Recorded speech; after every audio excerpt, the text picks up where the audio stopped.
Hey everybody, and welcome to this exciting console programming course on C Sharp. In the last couple of lectures, we have been learning logic. We learned how to code if statements, switch statement, and ternary operators. So we have covered all the tools which are required to create logic in a program. And it's now time to go ahead. This is our lecture number 21, and in this lecture, you will learn to create random numbers in C Sharp. Random numbers are required in so many applications, especially in simulation or in game development. For example, in our classic snake game, the food is placed randomly somewhere in the game plane, and that point where the food is placed is actually calculated by random numbers. You can also create so many interesting applications using the random numbers, such as dice simulation. And we will also try to simulate a dice in this lecture. Okay, so random numbers in C Sharp is actually generated by a class which is called random. Every programming language provides a mechanism to generate random numbers. In C Sharp, we have a class called random. Random class is a built-in class in .NET. You don't need to write any code for it. You just need to use it in a right way.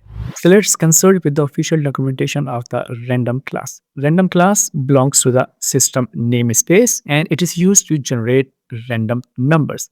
And if we scroll down a bit, here we have examples. In order to use this class, we need to generate a variable of that type, of random type. And once we have random variable ready, we can call the methods to generate random numbers. So let me just scroll down a bit more. So here we have methods to generate random numbers, and there are so many methods offered by the class.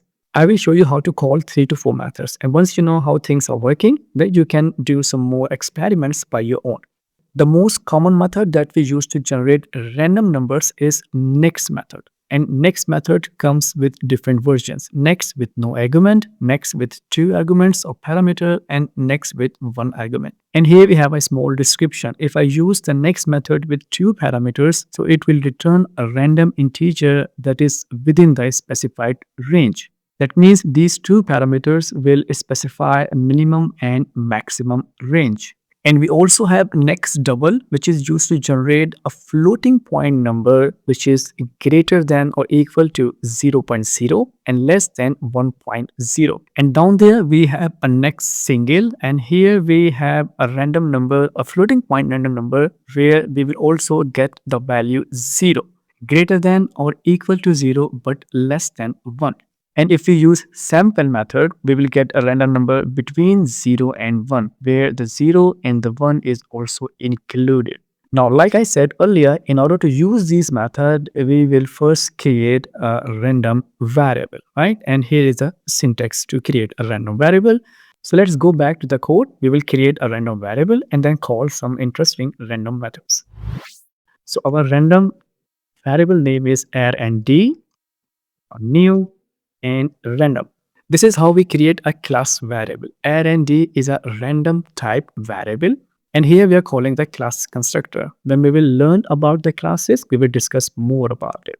Now, once the variable is ready, using this variable, we can simply call all the methods. We will first write the name of the variable, then find operator, and after that, we will call the method. The first method we will call is next method with 2 argument. Let's say the first argument or the minimum argument is 1 and comma, the maximum is 10.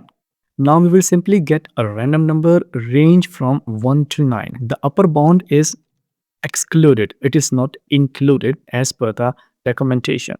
So this is the range of our random number.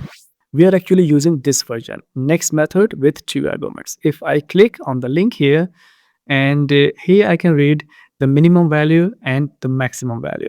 The minimum value is inclusive, whereas the maximum value is exclusive, right? So let's run the program and see what do we get here. And here we go. The random number we got here is 7. Every time we run the program, we will get a different random number. So let's close the window and run the program again. And now you see the random number is 8. Once again, random number is 5, right? So we are getting different random number in every execution. Let's now call another version of next method, which is with one argument. Let's say I just want a random number under 100. So I will provide only the one argument and it will give me a random number range from 0 to 99. Once again, the maximum value is excluded. So let's run the program and check the output. You see the random number is 48. Let's run again. 77. Run again. 57, right? So this is how we generate random numbers using the next method. Next method generate integer random numbers. Let's now learn about the floating point random numbers. For floating point random numbers, we have different methods. For example, we have NextDouble, like this. It takes no parameter and gives a random number greater than or equal to 0 but less than 1. So you will never get 1 when you call this method. The max value should be something like 0.99999, right? So let's run the program and check the output. Now you see a floating point number 0.4, close the window, run it again. Here comes another 0.43, close the window, run it again, 0.34, right? So it wasn't so difficult to generate random numbers in C#. Later on in our coming lectures, we will use random numbers in different scenarios. And finally, if you want to simulate a dice, a single dice, then you will call the next method with 2 parameters. So let me just copy this here and paste this line of code here. And you know the dice has a limit, low limit and higher limit. The low limit is 1 and the higher limit is 6. So now instead of 6, I will put 7 here because we know now the maximum value is not included. So we will get a random digit here from 1 to 6. So let's run the program and see what do we get. So here you see a dice value 4. Let's close it.